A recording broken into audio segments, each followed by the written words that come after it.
if I tell about my life story and people be like, do you realize how book-like all this is? Because I think I'm such a romantic that it can't help but being that way, because things have to go to this sort of extreme. I like the idea of a uniform.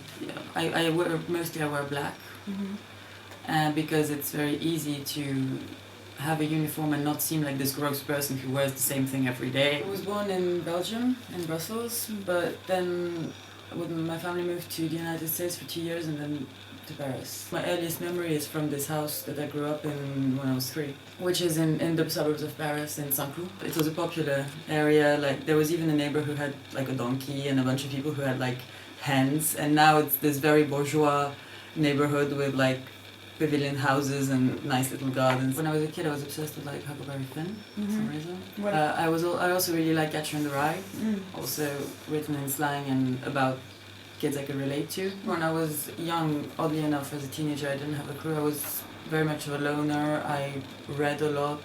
I would spend all my evenings and nights reading in my room. I became obsessed with Arthur Rimbaud. So then that got me into the whole like 19th century French poetry. It resonated, and it was the idea that you have to lose the self to find the truth. So I just went to university and I studied English literature and Russian. Didn't really have an interest in fashion for a long time. When I was a kid, I would dress up and do like little plays that I would write with my brothers and sisters. Dress up as the guy, the boy. Because there was mainly girls in my family. I only have one brother and he's quite younger. I think that's where my love of like menswear comes from. For my 7th birthday, my mom bought me a musketeer costume, so I drew the little moustache and played with the sword with my cousins who lived in Belgium. I think mainly my influence in that respect comes from my aunt, who's also my godmother, who also only dresses in black, very tall, very beautiful woman. In many ways, I'm perhaps more similar to her than I am to my mother. I'm very close to my mother as well, that's not the problem, but we're quite different, whereas I even look more like her. And she would tell me about her style when I was a kid, and I had no style when I was like 13, I had no style. And she would tell me about the clothes that she liked, or the fashion that she liked, it's sort of intellectual, minimalist. I had really like no money when I was a student, but I would go to like vintage stores, and so at first I would buy like the crappy €2 shirts, and then gradually when I had a bit more money I would find like, I don't know, a vintage Dior thing or things like that. I wasn't just looking at pretty pictures, I was actually thinking like, okay, so this is something I can actually incorporate in my life. For instance, I always liked like Anna Miller's clothes, and I always liked Patti Smith, and then I realized at some stage that they were friends, and so I was like, whoa, there's like two areas of my interest that just combined. Like the whole referential things, it can be from a book, it can be from a musician, but I'm never going to try to copy. Yeah. But I'm going to see a proportion or a detail or something that I like, and I'm going to try to incorporate that. This is to keep the evil eye away, because I feel like the evil eye has been cast on me recently, and I want to sort of go away. It's ivory, I think. It's very old.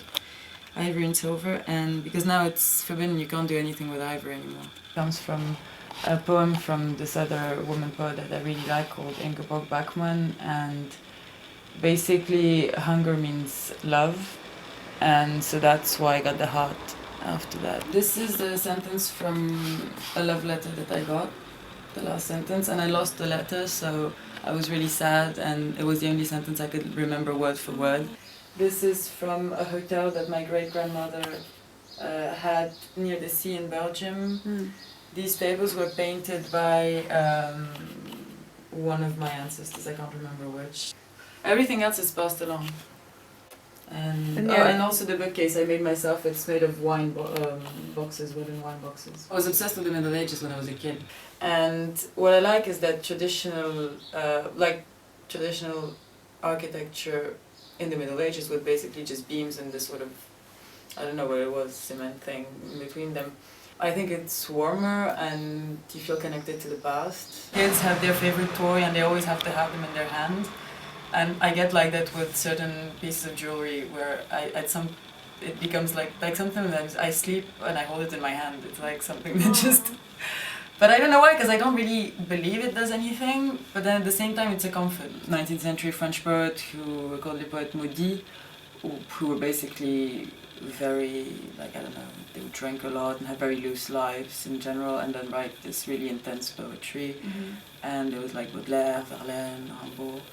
And so basically it's the deregulation of the senses gets you to a high plane of experience. It's similar to what, like, I don't know, what like the 70s did with LSD, but like back in the 19th century with absinthe and opium and things like that. So basically just fuck your life up so much that something new will come out of it, and not experience life in this very sedate bourgeois way that everyone else is. Basically finding your own eyes, and once you have them, you don't have to change every second, that's not the point. You just sort of have to reach this stage where you see things the way they make most sense to you, and I'm not there yet, but that's what I want. I want to come to an understanding of the world and something where I can be at peace with it. I didn't really know what I wanted to do, and this friend of my father's worked with India, like she would travel half the year there, half the year here, and she got me this teaching position in an Indian school, so I was in a completely Indian environment teaching French to kids. It was very interesting. It was a bit lonely. Well, the most shocking thing is the colors and the smells and the whole, like, and the noise. The noise is really, like, it's extremely loud, like you have no idea how loud it is. Yeah. I think I took it for granted for the longest time because that's just where I grew up, and then when I moved to India and I came back, I had this very strong feeling of home. And I hadn't realized how much Paris was home until I left it for a year and came back. I love these, like, wasted hours.